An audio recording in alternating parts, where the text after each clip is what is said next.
नंद वंश। इतिहास के महत्वपूर्ण तथ्य। नंद वंश प्राचीन भारत का एक राजवंश था।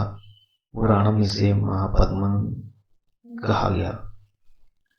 चक्रवर्ती सम्राट महापद्मनंद ने निकटवर्ती सभी राजवंशों को जीतकर एक विशाल साम्राज्य की स्थापना की एवं केंद्रीय शासन की व्यवस्था लागू की। इसलिए महासम्राट महापद्मनंद को केंद्रीय शासन पद्धति का जनक कहा जाता है। महापद्मनंद को केंद्रीय शासन पद्धति का जनक कहा जाता है। पुराण के अनुसार इस वंश का संस्थापक महापद्मनंद एक शूद्र शासक था। पुराणों में महापद्मनंद को सर्व क्षत्रांतक या क्षत्रियों का नाश करने वाला तथा भार्गव दूसरे परशुराम का अवतार कहा गया है। एक विशाल साम्राज्य स्थापित कर उसने एक राट और छत्रपति की उपाधि धारण की। तो आपको याद करना है, उसने एक राट और एक छत्र की उपाधि धारण की। महापद्मनंद के 8 पुत्रों में घनानंद सिकंदर का समकालीन था। ग्रीक या यूनानी के लोगों में इसे अग्रमिज कहा गया। घनानंद को अग्रमिज कहा गया। नंद वंश का इतिहास 344 ईसा पूर्व। नंद वंश का इतिहास 340 ईसा पूर्व से 322 ईसा पूर्व। नंद वंश की स्थापना 344 ईसा पूर्व में महापद्मनंद ने मगध बिहार में किया था। इसके विभिन्न नाम हैं। पुराणों में इसे महापद्मनंद के नाम से जाना जाता है। बोधिवंश महाकाव्य के अनुसार इसे उग्रसेन कहा जाता है, जो यह शूद्र शासक था, एक नई जाति का शासक था। उसे महापद्य, एकराट, सर्व क्षत्रांतक आदि उपाधियों से विभूषित किया गया है। क्षत्रांतक मतलब क्षत्रियों का नाश करने वाला सम्राट। भारत पर आक्रमण सिकंदर द्वारा किया गया था। उस समय पूरा भारत अस्त व्यस्त हो गया था।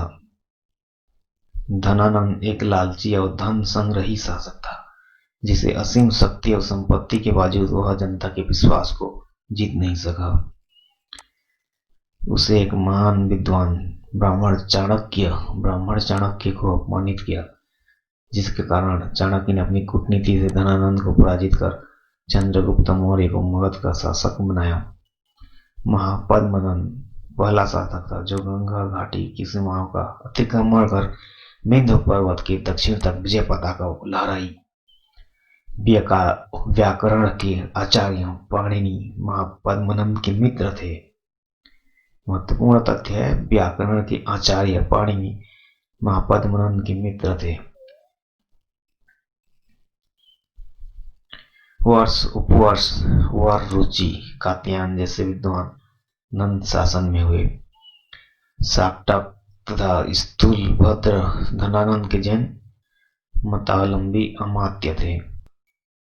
नंद वंश के राजाओं की सूची नीचे दी गई है। इसमें से 9 राजाओं की मुख्य सूची है। पहला उग्रसेन या महापद्मनंद, दूसरा पंडु, तीसरा पांडुपति, चौथा भूतपाल, 5वां राष्ट्रपाल, 6वां योईसाण, 7वां दस, 8वां शासक्य और 9वां धनानंद। तो इस प्रकार महापद्मनंद के 8 पुत्रों में धनानंद, जो धन का बहुत ही लालची था, सिकंदर का समकालीन था। ग्रीक यूनानी के लेखों में इसे अग्रमिज कहा गया। घनानंद के समय 325 ईसा पूर्व में सिकंदर ने पश्चिमोत्तर भारत पर आक्रमण किया था। 322 ईसा पूर्व में चंद्रगुप्त मौर्य ने अपने गुरु चाणक्य की सहायता से घनानंद की हत्या कर मौर्य वंश के शासन की नींव डाली। मगध के शासनकाल में लौह तकनीक का इस्तेमाल किया गया था। गंगा नदी में 6वीं से 5वीं शताब्दी ईसा पूर्व भौतिक संस्कृति में बदलाव आया। इसका विशेष लक्षण कृषि में गहनता और लौह तकनीक का बढ़ता इस्तेमाल था। इससे कृषि उत्पादन में उपयोग से अधिक वृद्धि हुई और वाणिज्य और शहरी केंद्रों के विकास को बढ़ावा मिला। इस परिप्रेक्ष्य में यह महत्वपूर्ण है कि कई स्थानीय विदेशी स्रोतों में नंद राजाओं को बहुत समृद्ध और विभिन्न प्रकार के करों की वसूली में निर्देयता के रूप में चित्रित किया गया था।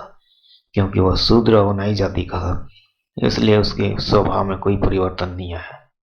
सिकंदर के काल में नंद की सेना ने 20,000 घुड़सवार, 2 लाख पैदल सैनिक, 2,000 रथ, 3,000 हाथी।